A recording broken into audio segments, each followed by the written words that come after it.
Dis-moi ce que tu consommes et je te dirai qui tu es. Constamment, au quotidien, on regarde du contenu, que ce soit sur TikTok, Instagram, à la télévision, aux journaux télévisés. Constamment, on regarde du contenu anxiogène.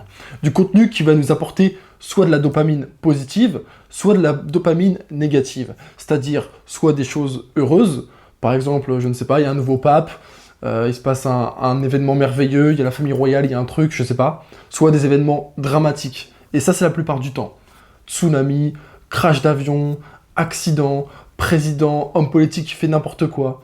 Constamment, on te bombarde de choses qui vont te faire réagir, qui vont soit t'énerver, soit te rendre triste, soit te rendre malheureux, mais en tout cas, ça apporte un sentiment anxiogène. Et ça, les médias, ils l'ont très bien compris. Qu'est-ce qui fait que les gens restent accrochés à leur journal télévisé? Qu'est-ce qui fait que les gens restent accrochés sur une vidéo YouTube? Parce que c'est percutant, parce que c'est impactant, parce que ça procure des émotions. Il y a d'autres types de contenus aussi qui apportent ça. La pornographie. C'est des choses sexy, ça attise, ça provoque des émotions à l'intérieur de nous-mêmes. Des choses fondamentales, des choses primitives que l'on a en nous. Aujourd'hui, on dit que le sucre est la drogue la plus forte du monde. Mais il y a une autre drogue qui est aussi forte, c'est les écrans. On ne sait pas comment les utiliser. On les utilise depuis notre naissance ou peut-être depuis plus de 20 ans, mais pourtant, on ne sait toujours pas comment structurer sa vie autour d'eux. Les écrans sont un outil magnifique. Ils permettent de faire tout ce que l'on veut au quotidien. Faire une conférence à distance, faire un travail, faire un job, lancer un business, faire des choses impactantes qui peuvent apporter des choses aux gens.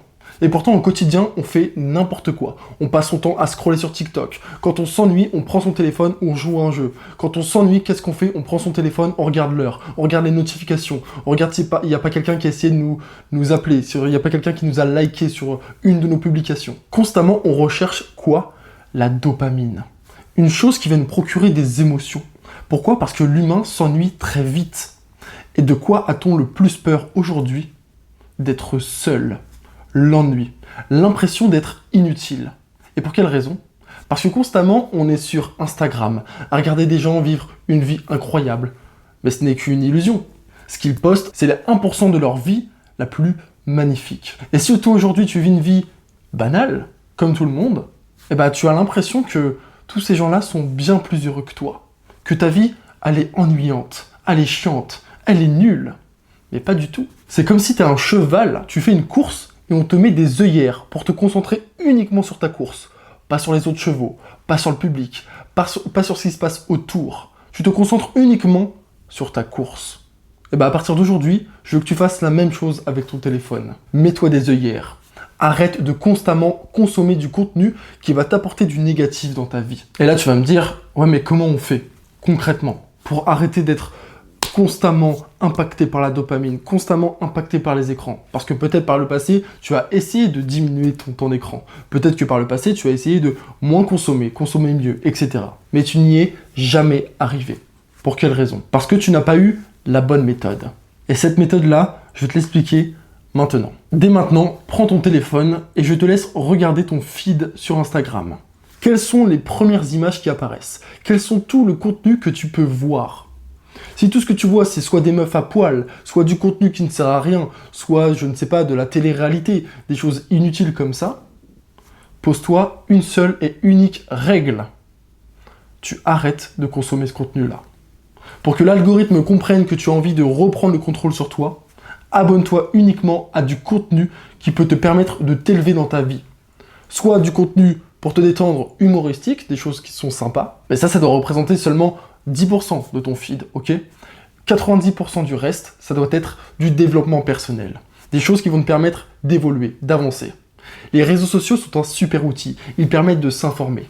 Mais quand tu passes ton temps à regarder des vidéos sur TikTok, à regarder du contenu, à regarder les informations, comme tu regardes par le passé, les informations à la télévision, peut-être que tu le fais encore aujourd'hui. Qu'est-ce que tu fais? C'est que tu regardes du contenu que tu n'as pas choisi. Tu regardes du contenu qu'on te met devant les yeux. Des drames, des meurtres, des tsunamis, des accidents, des décisions politiques qui impactent le monde entier. Mais toi, finalement, est-ce que ça impacte ta vie? Pas du tout. Dans 99% des cas, tout cela n'impacte pas du tout tes conditions de vie à l'heure actuelle, et même dans le futur. Et t'as juste à regarder dans le passé. Quels sont tous les drames, toutes les choses qui se sont passées dans le monde qui t'ont réellement impacté toi? Je te parle même des attentats, par exemple. Est-ce que ça t'a impacté directement? Non. Je te dis pas que c'est pas grave, juste ce n'est pas impactant pour ta vie. Et constamment regarder des choses qui vont te rendre triste, anxieuse, anxieux, obligatoirement, à force, tu vas le devenir. Tu vas devenir anxieux, constamment, triste, malheureux, énervé. Tu vas vivre par rapport à tes émotions et non plus par rapport à la réalité. Regarde autour de toi. Arrête de consommer du contenu. Sors dehors, va courir, fais du sport. Libère-toi l'esprit, crée des choses, façonne, utilise tes mains. Sois créatif. On est une machine de biomécanique incroyable. On a des muscles, des bras, des jambes. On peut courir, on peut faire tout ce que l'on veut. Et pourtant, qu'est-ce qu'on fait? Eh ben, on s'affale sur son lit. On s'affale sur son canapé. À faire n'importe quoi. Quand tu y penses, imagine-toi une seule chose. Si tout de suite, tu devais mourir dans 5 minutes, est-ce que tu serais fier de qui tu es maintenant? Et je sais déjà ce que tu vas me dire. Ouais, mais on sait très bien que je vais pas mourir tout de suite. Ça, c'est des phrases bateau. D'accord. Maintenant, imaginons qu'on est chez toi et que à l'instant même, il y a un incendie. Est-ce que tu vas toujours me dire que tu as la flemme? Est-ce que tu vas toujours me dire que c'est pas dramatique? Bien sûr que si. La flemme est une illusion. Évidemment que l'humain est feignant de base. Il fait tout pour aller à l'essentiel. C'est grâce au fait que l'on soit feignant que ça nous a permis d'aujourd'hui d'être encore vivants, après des millions d'années. Mais pour quelle raison? Comment a-t-on fait pour évoluer, pour atteindre un tel niveau de modernité aujourd'hui? Tout simplement en allant à l'essentiel. Mais l'essentiel ne veut pas dire ne rien faire. Ça veut dire faire les choses qui sont bonnes pour toi. Améliorer ta façon de manger, améliorer ton corps, améliorer ton mental, améliorer ta relation avec les autres, ta partie sociale, ta communication, ton job, ton taf, tes sports. Améliore ta vie globalement pour devenir la meilleure version de toi. Sauf que pour ça, les écrans, ils t'empêchent de le faire. Parce que la majorité de ton temps, la moyenne, elle est à plus de 5 heures par jour sur les écrans. C'est scandaleux. Il y en a plein aujourd'hui, ils sont à plus de 8 heures de temps d'écran par jour. Est-ce que tu imagines le nombre d'heures que tu perds des choses que tu pourrais faire à la place? Quand tu le vis dans l'instant présent, ça te semble pas dramatique. Mais c'est quand tu en as conscience, quand tu arrives sur le fait accompli que tu te dis « Ah ouais, c'est vrai que là, j'ai déconné ». Donc à partir de maintenant, arrête de consommer du contenu qui t'impacte. Coupe net directement. Je te demande pas de mettre des limites, etc. Non, tu coupes tout directement.